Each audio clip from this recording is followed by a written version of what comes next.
यहीँबाट होइन यो बाटो होइन उतल्लो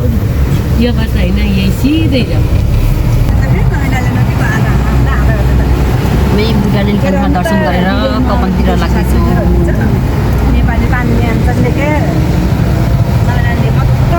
दुईजना आमाहरू आन्टी हुनुहुन्छ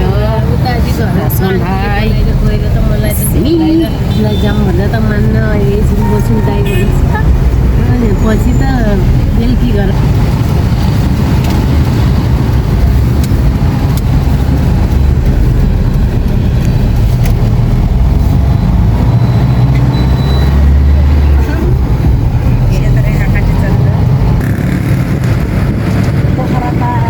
काठमाडौँको भाटबाट नि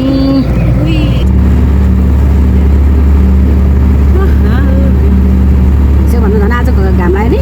अलिक छिटो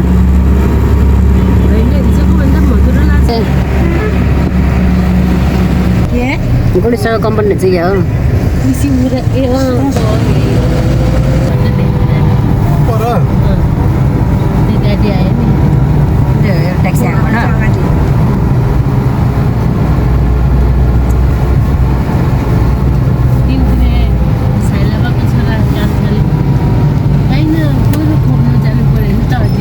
पनि हुन्छ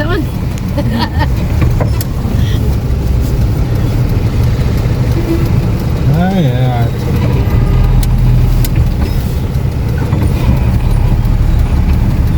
बसेर कपन कपन कपन हुँदै अवस्था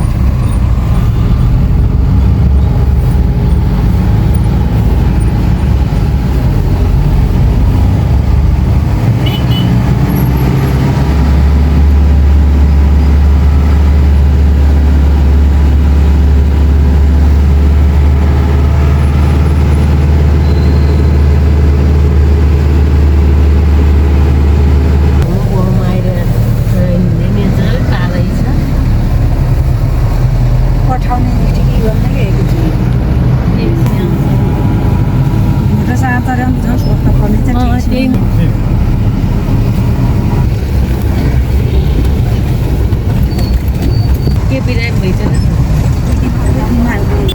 सिधै जाने है कान्छो सिधै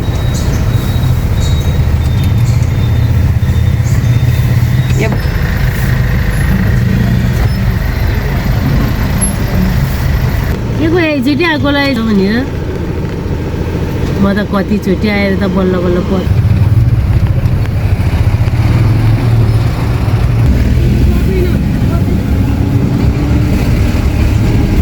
घन्टाले झन् उति कसैले नि उसिनु भनिरहन्छ नि सेम जुत्ता देखाइदिन्थ्यो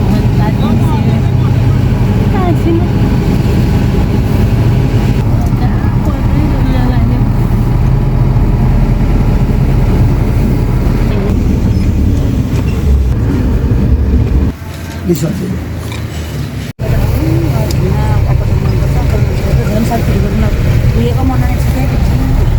लदेखि सुटिङ गरेर गर्ला हुन्छ पऱ्यो म त गर्छु त गरेर देखिनु गर्छ मैले मैले पनि बुढा गर्छु सिको बाह्र गरेको बुधा गाडी त कहाँ राख्ने त नि हिँडेर हामी त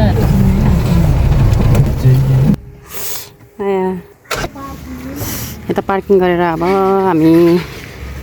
तिलकुमारी सिस्टरको घरमा जान लागेको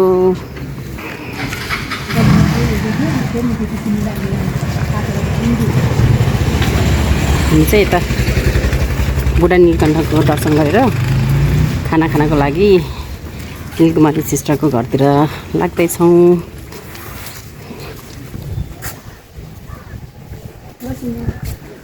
आज त त्यति साह्रै जाडो कति राम्रो उस लागेको यहाँ है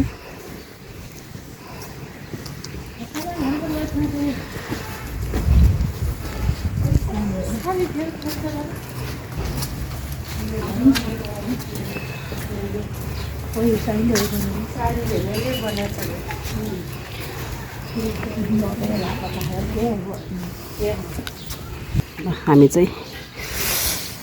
आज खाना यता खाने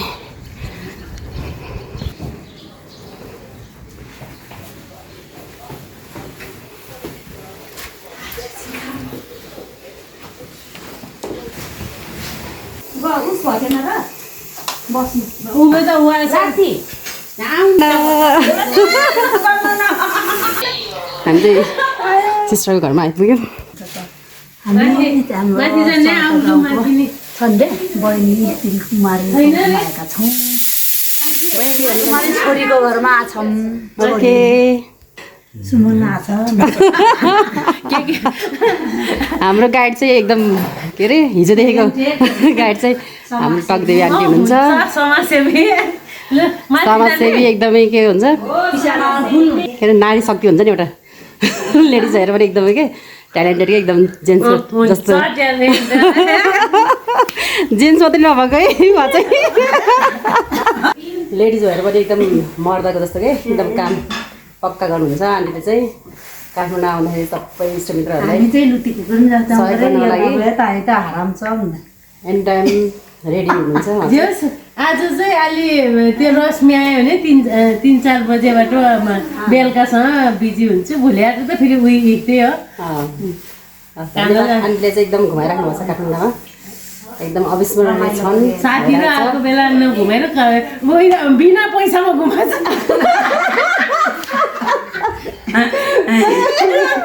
उनीहरूकै पैसा के हाम्रो चाहिँ जता भने त्यतै लैजाने हाम्रो भाइ एकदम के भन्छ कुशल मिलनसार भाइ सुमन भाइ के अरे थ्याङ्क यू सो मच शान्त शान्त स्वभावको भाइ बिचरा केही भन्नु न पछि जे भन्यो त्यही त जतामा त्यति लगाएको लागि भित्र कति बोरिङ भन्छ कि के भन्छ थाहा छैन है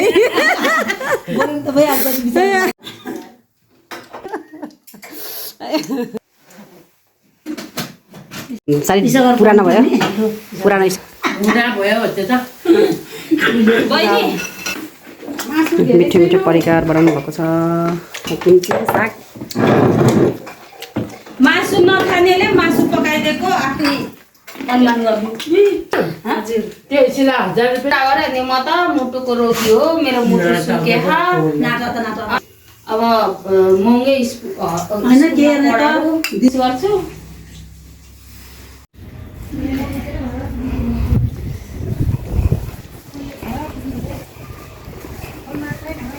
खाना खाएर हामी फेरि धरहरातिर गइन्छ होला सायद हेर्दै गर्नु होला साथीहरू कहाँसम्म पुगिन्छ आज ल त साथीहरू आजको भिडियो यति नै अर्को भिडियोमा भेटौँला धन्यवाद।